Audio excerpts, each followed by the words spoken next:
Buenos días, estimados estudiantes. Es un honor cerrar este ciclo de aprendizaje con ustedes en la unidad 5, donde nos adentramos en el territorio que separa a los buenos técnicos de los profesionales excepcionales, la transferencia de paciente y el debriefing. El contenido de hoy, que es el número 3 de esta unidad, se titula Transferencia de paciente y debriefing. Hasta ahora hemos hablado de compresiones, de ventilaciones, de fármacos y de torniquetes, pero hoy vamos a hablar de algo igual de vital, la comunicación y la reflexión.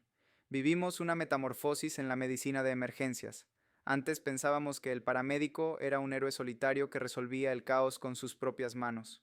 Hoy, la evidencia global y la ingeniería de factores humanos nos gritan que la seguridad del paciente es una propiedad del sistema, no del individuo. Por eso esta clase se enfoca en tres pilares indivisibles: la continuidad del cuidado mediante el protocolo IMIST-AMBO, el marco legal ecuatoriano que blinda nuestra práctica, y el aprendizaje reflexivo a través del debriefing. Para entender la importancia de la transferencia o handover, debemos reconocer nuestra vulnerabilidad neurocognitiva.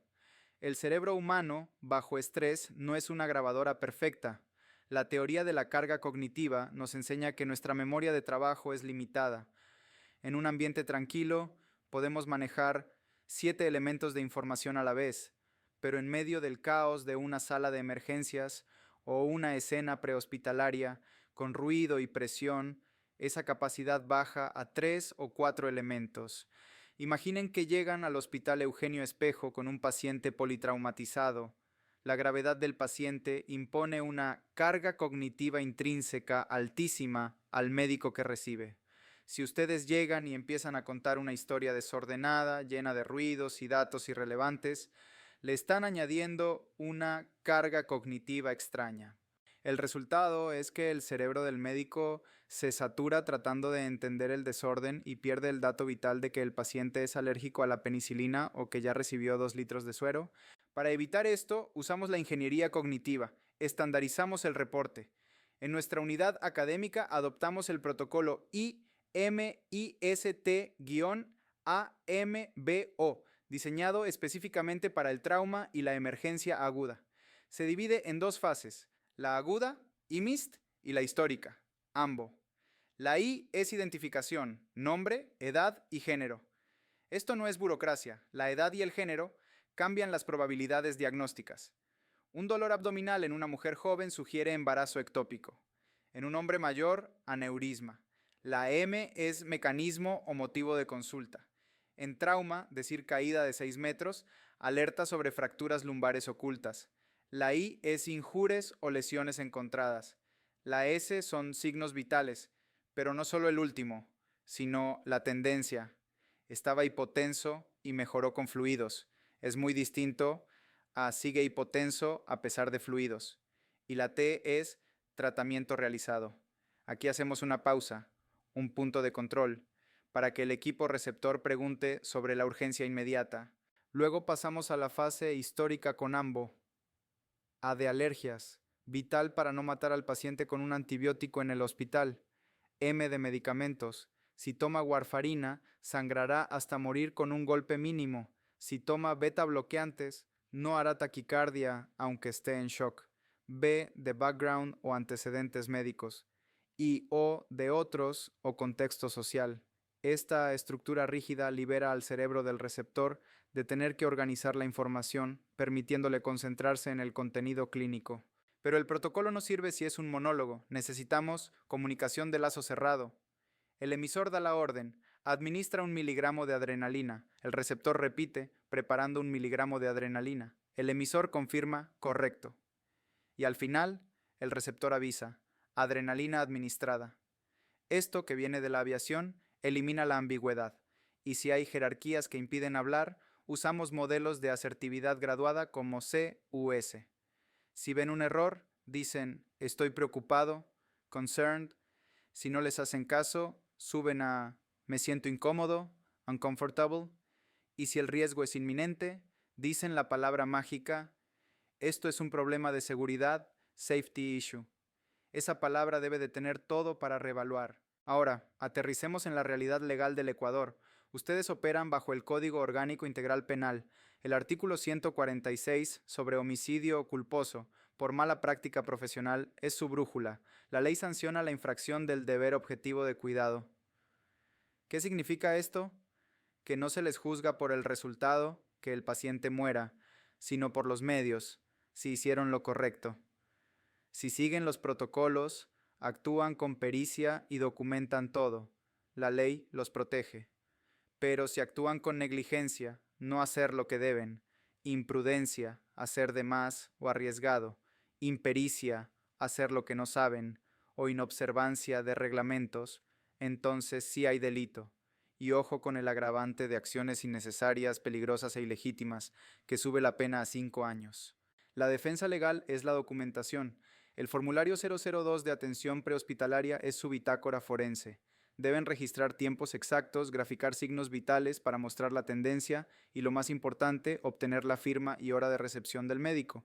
Hasta que esa firma no esté, el paciente es legalmente suyo, y en traslados interhospitalarios auditen el formulario 006. Si les piden llevar un paciente inestable que requiere ventilador y su ambulancia no lo tiene, tienen la potestad legal y técnica de rechazar el traslado por seguridad.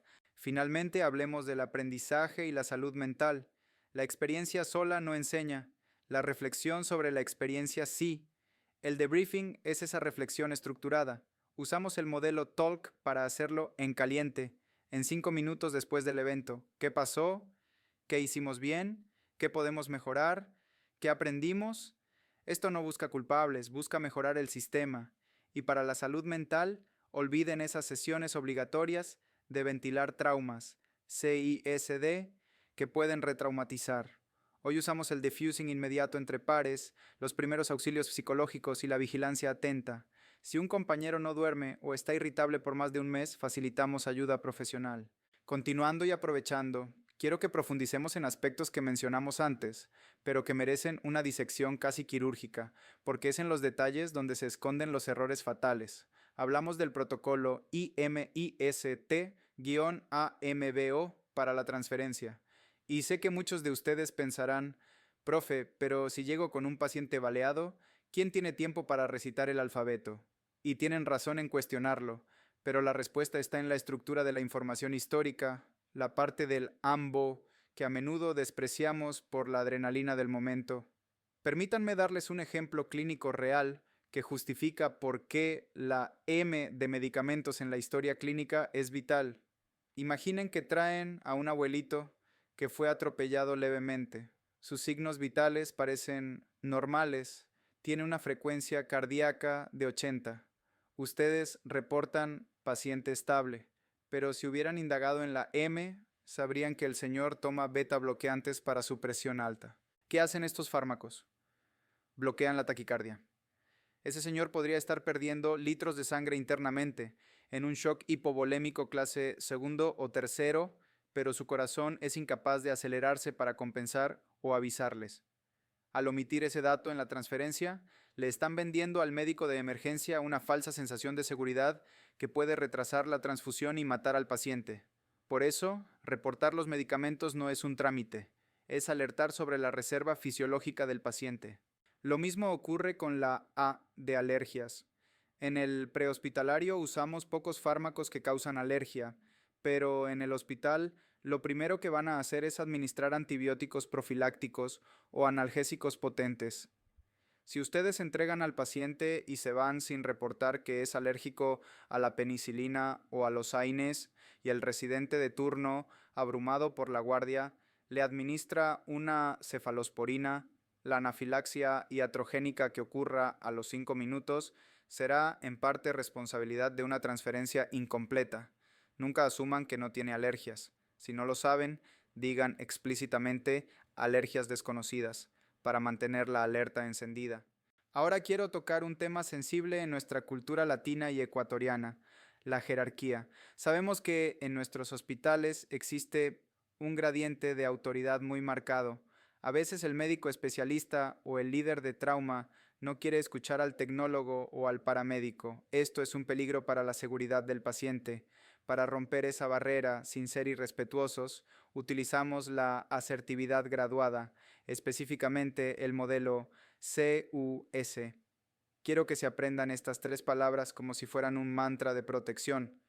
La C es de concerned o preocupado. Es una alerta suave. Doctor, estoy preocupado por la vía aérea. Si no hay respuesta, suben a la U de uncomfortable o incómodo.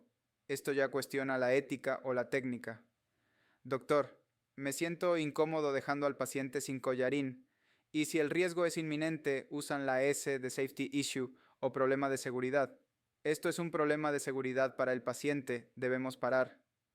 En los sistemas de alto rendimiento, cuando alguien dice seguridad, todo el equipo se detiene. No es insubordinación, es inteligencia sistémica. Ustedes deben tener el coraje profesional de usar estas palabras cuando la vida del paciente esté en riesgo por una mala decisión jerárquica. Regresando al marco legal, quiero ser muy específico sobre el limbo legal durante la entrega del paciente. El formulario 002 tiene un bloque específico para la firma de recepción. Mientras esa firma no esté plasmada en el papel, el paciente sigue bajo su custodia legal. He visto casos en salas de emergencia abarrotadas, como en el Hospital Baca Ortiz o el IES Quito Sur, donde le dicen al paramédico, déjalo en la camilla 4 que ya lo veo, y el paramédico se va. Si en ese intervalo de 10 minutos el paciente se cae de la camilla, convulsiona o entra en paro, la responsabilidad es totalmente suya porque no hubo transferencia formal de la custodia. Ustedes deben ser celosos, casi obsesivos, con obtener esa firma y verificar que la hora registrada sea la real. No acepten que les firmen con una hora anterior o posterior. La cronometría es su defensa. Además, el formulario les pide graficar los signos vitales, no solo poner números. ¿Por qué? Porque una gráfica muestra la tendencia. Una presión de 90/60 puede ser normal para una chica delgada, pero si la gráfica muestra que hace 20 minutos estaba en 120/80, esa caída indica un sangrado activo no controlado. La tendencia es lo que justifica sus intervenciones agresivas frente a un juez o un auditor médico. También quiero hablarles del transporte interhospitalario y el formulario 006. A menudo, como tecnólogos, se les presionará para trasladar pacientes de un centro de salud básico a un hospital de tercer nivel.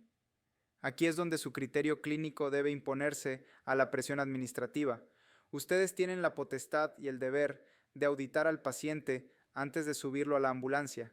Si les entregan un paciente inestable, con requerimientos de aminas vasoactivas o ventilación mecánica que su ambulancia no tiene o que excede su nivel de competencia, aceptar ese traslado es una imprudencia e impericia. El formulario 006 es la referencia, pero ustedes hacen la contrarreferencia técnica en el sitio. Si el paciente no es transportable, se quedan, estabilizan y solicitan una unidad medicalizada avanzada. Documentar en su hoja, se rechaza traslado por inestabilidad hemodinámica y falta de equipamiento avanzado, es una acción valiente que les protege de cometer homicidio culposo por actuar fuera de sus capacidades. Finalmente, profundicemos en la salud mental y el debriefing, porque esto define cuánto tiempo van a durar en esta carrera antes de quemarse o sufrir burnout. Les mencioné que el modelo antiguo de obligar a todos a sentarse y hablar de sus sentimientos después de un desastre, CISD, ya no se usa porque puede retraumatizar. El cerebro necesita tiempo para procesar el horror de manera natural. Lo que sí funciona, y quiero que lo implementen entre ustedes, es el diffusing o desactivación operativa. Esto es informal. Es lo que pasa cuando, después de un código azul difícil, se van a comer un encebollado o se sientan en la parte trasera de la ambulancia y dicen, «¡Qué turno tan duro, compañero!». Ese apoyo entre pares, validar que lo que vieron fue horrible y que es normal sentirse mal, es la mejor vacuna contra el estrés postraumático. Y si ven que un colega sigue afectado semanas después, con insomnio o irritabilidad, la intervención debe ser profesional y privada, no una terapia de grupo forzada por el jefe. Para cerrar, quiero que visualicen su trabajo como el de un pit crew o equipo de pits de Fórmula 1. En los pits, nadie es el héroe, nadie improvisa. El que cambia la llanta no trata de llenar el tanque de gasolina. En la reanimación es igual. El líder no toca al paciente para poder tener una visión global y pensar en el siguiente paso. La comunicación es de lazo cerrado para que no haya dudas. La transferencia es rápida y precisa con el IMIS Tambo para no perder tiempo. Y al final, siempre se hace un debriefing rápido tipo talk para ver qué tornillo hay que ajustar para la próxima carrera. Si logran integrar esta mentalidad de sistema de alta confiabilidad, dejarán de ser rescatistas, bien intencionados para convertirse en la élite de la medicina de emergencias del Ecuador. Aprovechen cada turno para practicar esto. No esperen al gran desastre. La excelencia se forja en la rutina diaria.